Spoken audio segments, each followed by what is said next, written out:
Good morning, everybody. Thanks for joining our webinar session today. We're going to be talking about how to nurture your customers proactively by using some of the key features into Tango with alerts, SuccessPlays, and monitoring that with reports.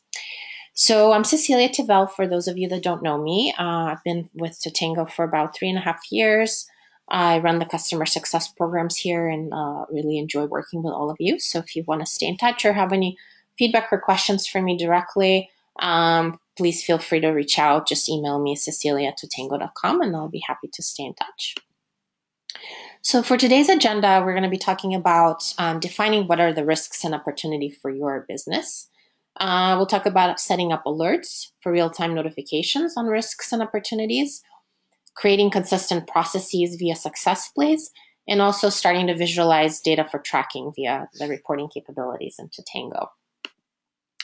So if we start thinking about what are the risks and opportunities for your organization, obviously every business is unique.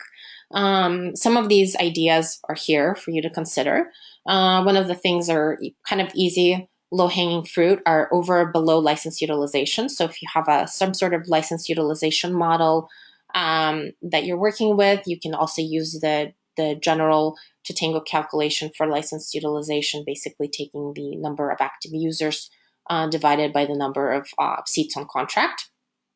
That's a really easy one to start with. And then if you have other subscription models, like maybe you have some sort of credits you issue to your customers, maybe tickets, maybe it's storage, you can leverage that. You can use our metrics capability to define those formulas to compute that kind of licensing model. And then you can use percentage changes, fluctuations to identify either a risk or opportunity with those. You can also look at just some of the kind of feature usage in your product. So is your customer overusing, which is a great thing, obviously, it can be an opportunity. And are they over or underusing some of the key features that are really important to your product, that if they don't use them, they don't see value. So you really want to pay attention to that. That's another way to look at kind of risks and opportunities. And also, obviously, subjective information. If you track subjective information, maybe your CSMs have a conversation and they have a CSM risk rating that they can infuse into the system so that you can get an alert or identify a risk or opportunity. That's something as well that you can leverage. And then also, if you're doing NPS scores, things like that, you can set up alerts to let your organization know about potentially a low score. So all kinds of ideas, obviously specific to your business and your needs. So start thinking and brainstorming about what would make sense for you as a business to track and what would identify a risk and opportunity. So some of the segmentation ideas, and this is a screenshot of the segments section that I created for this particular webinar, and there's a lot of things in here actually, but this should give you some ideas that you can probably take back with you and start infusing into your own processes. So if we kind of look at these, we're not going to review all of them, but some ideas as far as nurturing, for example, the first one at the top, accounts that fall into low NPS. So you can build a process for accounts that are scoring you low. Maybe you have an internal team task assigned that encourages the CSM to pay closer attention to that particular customer in the next few weeks. You can also do things with CSM subjective risk. So if there's a CSM subjective rating, you can have segments that you follow for that. You can also do escalations. So if there's some sort of significant drop in usage or any particular metric of interest, you can set up a SuccessPlay and also do an alert. You can also look at opportunities, so things that are good, high license utilization, maybe some upsell expansions with customers using and leveraging your key areas of your products, a lot. You can also look at things that are in different life cycle phases within your product. So maybe customers that have recently onboarded, but they're not green or not healthy. You can set up a process for that. And there's a lot of other ideas. So I'm going to show you some examples of how to actually build that and set that up in the system. And we'll also dive into a demo as well on these. So once you have the segment defined, you can build some logic and define processes. So in this particular one, I'm looking at one of my metrics, and I have my active users percentages dropping by 50% in the last 7 days. So what I can do, I can set up an alert for myself. This can be a trigger. It'll email me every time there's a customer that falls into this situation where they're dropping. And I can also build a SuccessPlay, so I can actually launch directly from a segment and build a process for myself. Another thing I can do with segments is easily visualize fluctuations, so I can kind of monitor this in real time. So in this particular case, I have an average time spent per active user decreasing by at least 30%. I can expose those columns in my segments, so I can actually see the average time spent, and I can see the average time, kind of the fluctuation drop. So I can actually see who's dropping a lot, and then build processes from there. Operationalizing all of this via SuccessPlay. So as you identify either risks or opportunities, you do want to set up a process so that your team is consistently following through and kind of doing the same kind of activities based on that particular situation. So in this particular case, we have customers that have onboarded recently. They're not healthy. They're not green, which, obviously we don't want new customers that are just onboarded not doing well with us. So what we want to do is actually specify what the process should be for our CSMs. We do have a task defined here that's letting our CSM know to connect with the customer and to understand what's holding them back from being green. So basically, we're telling the CSM to have a conversation, and they're going to be alerted proactively so that they can be proactive once we have a situation like this based on our specific logic.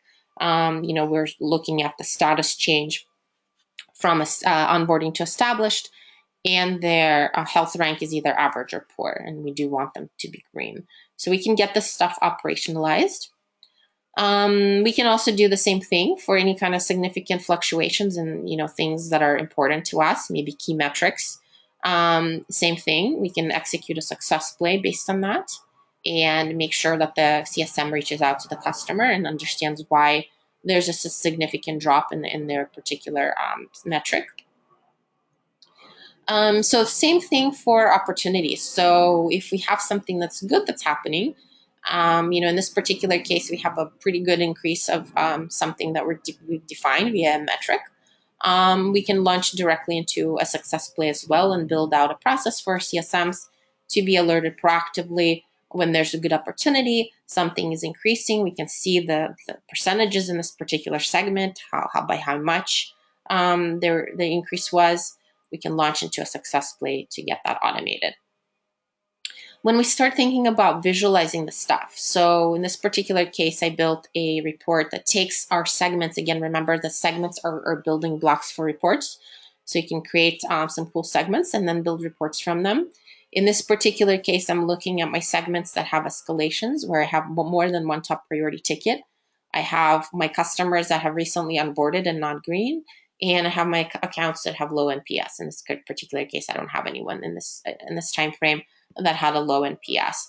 And I can look at my trends. So I can start seeing these trends. Hopefully, these are my risk, visualizations for risk criteria.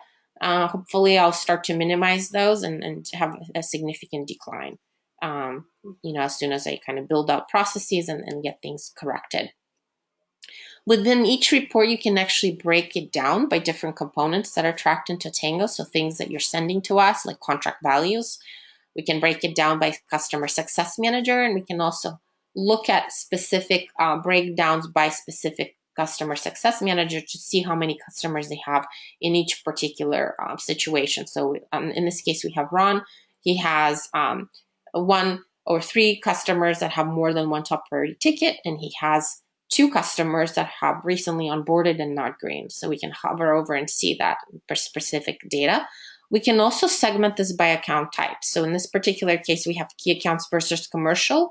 Looks like we have a lot more concentration of issues in our key accounts. And we can actually see that we have 8 key accounts that have more than one top priority ticket. We have 4 customers that are key accounts that have recently onboarded and they're not green. So reports are a great way to kind of monitor this going forward, break it down by each team member, and really look at different components and really understand where you are at as a business and how you are improving, hopefully over time. So reports are great vehicles for that. The other way to look at it is to look at the positives. So we have a report that looks at opportunities, where we're looking at, our customers that have, high license utilization and have, average time increased in the over 30%. So we have, we can see how that also fluctuates in time, and look at how many opportunities we have at any given point. So those are reports. So with that, I'm actually going to jump out into our demo instance and kind of look into some of the things we already talked about and show you some examples as to how to start building these things. So again, what I've done just to make it easier for myself, and I would encourage you to do that as well, to make things a little better organized and efficient. I do have a specific folder that I've created under my hierarchy here. I have all of my specific segments built out already in one folder, and I made the naming convention really specific, so it's going to be easier for me to actually build things from here. If I'm going to build a report, I can easily search for nurture, and it'll pull up all of my nurture specific segments. So it makes it a little bit easier for me. So let's look at the, we already reviewed these, but let's look at how you can potentially start looking at this and building out processes and then building out reports. So what I'm going to do, I'm going to just look at my nurture recently onboarded not green segment. So I'm going to actually, this is right after onboarding, and I want to make sure that my CSMs are on top of their customers that are just brand new. They're just getting wet, their feet wet after getting started. Maybe they just had their training. For some reason, they're not, healthy. So once I have my criteria defined, and again, to define the criteria, you're just using the filter conditions and then building out your logic. So what I've done for myself is I just looked at status changed in the last 30 days to establish from onboarding. My health rank is average or poor in this particular case. And because I am on a segment, I can directly launch into my SuccessPlay by clicking on the play icon. That will take me directly into my SuccessPlay editor, where I can start building out my SuccessPlay without having to worry about building the logic again.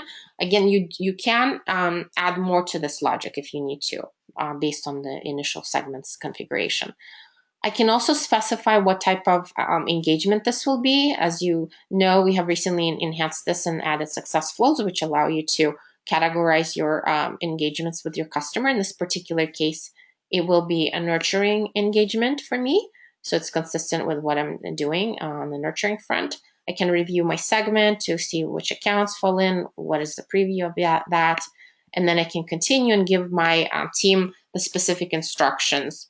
And what I'll do, schedule a conversation with customer, understand what are the current issues to adoption, something like that, right? You can assign it to the specific success manager. You can specify who's assigned by, give it priority. I'll give it high priority because, I want my customers being healthy right away after they've onboarded. I don't want any issues standing in the way. So I'll give it 3 days to complete, and then I'll continue.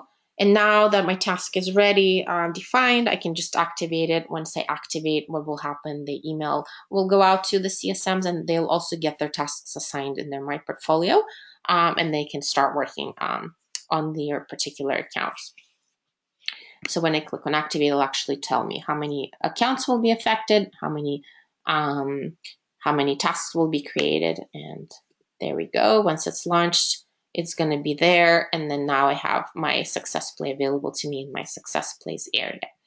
So that's our SuccessPlays. Again, you can build a SuccessPlay for anything that makes sense. So any sort of repetitive process based on logic can be set up as a SuccessPlay, and really allows your team to get better operationalized and consistent as far as specific things that are happening and what should everybody be doing based on specific events. So in this particular case, I jumped into another one where we have escalations. The customer has more than one top priority ticket.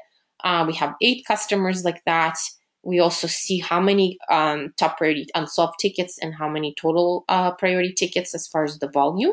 We can expose those columns and take a look at them in the segment. But if we want to build a process from that as well, we want the CSM either get an alert, like I mentioned, we can do alerts, so we can set up a trigger and specify an email address. And whenever there's going to be a top priority ticket for a customer, an email is going to be sent to that designated email address. And we can also build a process. So maybe there's an internal process whenever maybe we only want to look at like our key accounts, more maybe top type tier accounts for this particular SuccessPlay. But if there is a top tier customer that has more than one unsolved top priority ticket, we want the CSM to be involved. So we want to set up a task via SuccessPlay to get the CSM in the loop. So you can do that as well, with this type of process. And happy things, right? Things that are good. So things that are improving, things that are increasing, like your upsell opportunities. So for example, high license utilization, you can get an alert as well. You can add a tag if you want to. Potentially that's part of the triggering mechanism. And then you can obviously build a process for your success team, allow the CSM to be aware when there's a good opportunity so that they can start that conversation and hopefully get that expansion and upsell done for your business. So these are all great things. The other good thing that you can consider are your user level things that you can do. So things that you can do via campaigns. So any kind of customer communication that can happen by your outreach through campaigns. So in this particular case, I built a user level segment that looks at users from accounts with low NPS. And it's a key contact target. So I'm going to target my key contacts on an account because I know that there was a low NPS score given for that particular account. I want to talk to my key champions within that particular account. So what I can do, I can actually build a campaign to reach out to my key champions and understand why they have had a low NPS score, or what can I do to improve that. So that communication can be automated on behalf of your CSMs. And that kind of opens up that conversation and allows the customer to know that you're paying attention. You understand that they have had a poor score. You want to work with them. You want to make it better. So you can make the messaging really specific and precise, and really make the customer feel good that you're paying attention to this particular situation. So that's something you can do as far as nurturing more on the end user level by leveraging campaigns. So that's another good idea for you to consider when you're doing nurturing campaigns. So from here, now that we've covered kind of the segments, and these are, again, our building blocks that I mentioned for reports, you can start visualizing this information and tracking and looking at how you're improving as an organization over time. So I've already built the two reports. I have my nurturing for opportunities, and I have my nurture for risk and escalations. So I'm going to jump into that.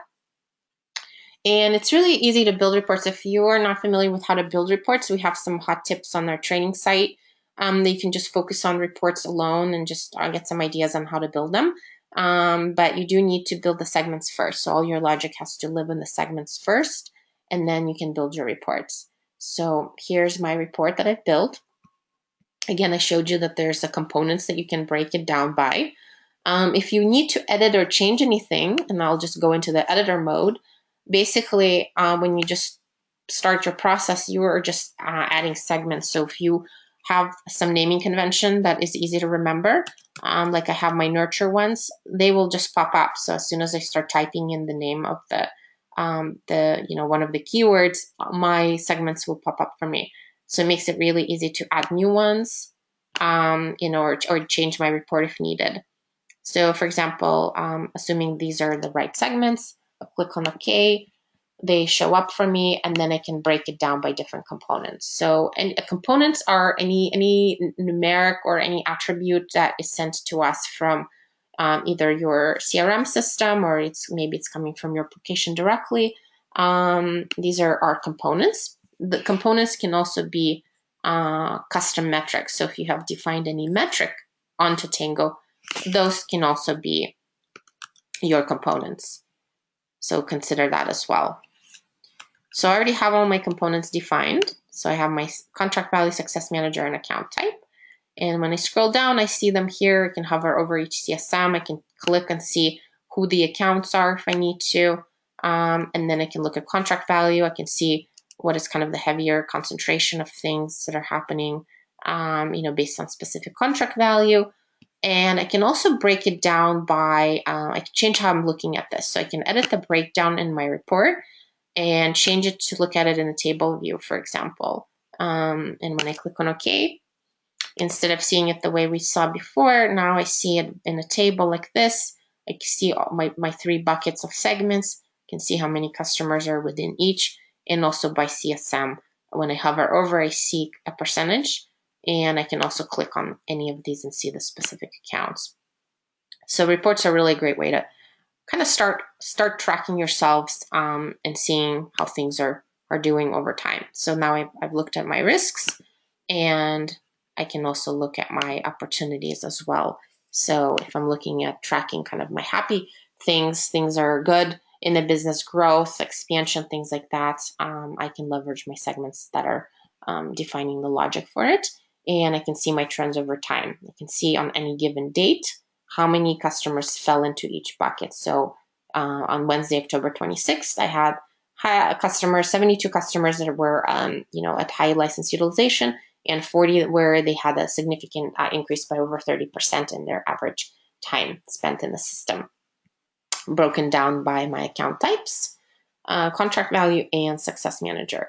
So it's a great way to look at data and see how each CSM is even doing this way. So these are all reporting ideas for you. So with that, I'm going to pause for a bit and just see if anybody has any questions. And if you guys have had any questions or have any questions, you can type them into the question box and we can take as many as we have time for. So I do have something that I see in here. Somebody's asking, how do you track NPS scores and how could we integrate our own NPS score with Tatango? That's a great question. So there are plenty of NPS systems out there that allow you to track scores. You can even do something on your own and simply, send out a campaign maybe after onboarding or during your any life cycle journey stage within your relationship with the customer, and ask them for a score. You can send them your own kind of manual, survey. They'll give you the score. What you'll need to do is take that information and somehow feed it into Tatango. And it would be the same way you get information into Tatango today. So it can either come from your product directly. You can add it into Tatango as an attribute. So you can actually, each CSM can actually update information into Tatango through attributes that are tracked. You can sync it through your CRM system. So if you're integrated with Salesforce, for example, and if that NPS score lives there, that can easily sync into Tatango. And you can also load data in through the integration hub. So, just a CSV load. It can be automated, or it can be an ad hoc load that gets those that data, those numbers into the system. So those are all kind of various options for you to get that score into Tatango. Hope that helps. Let's see. Someone's asking, would you mind touching on the mechanics behind the CSM subjective risk segment, please? Sure. So basically, the subjective CSM rating is something you can start doing if you want to. Maybe you already do. It's basically, again, getting in that information into Tatango. For example, if you have, if you can either do it into Tatango, so you can build an attribute that tracks the CSM risk rating, and then you can just record it into Tatango, give the score. Or maybe there's already a field in Salesforce or your CRM that tracks this particular information where your CSM scores the customer. Either way works.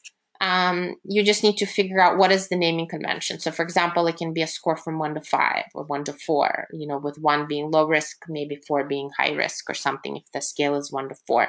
Or it can just be simply by, the name of it. You can just have CSM sentiment, could be, high risk or churn risk could be the name for when it's, bad.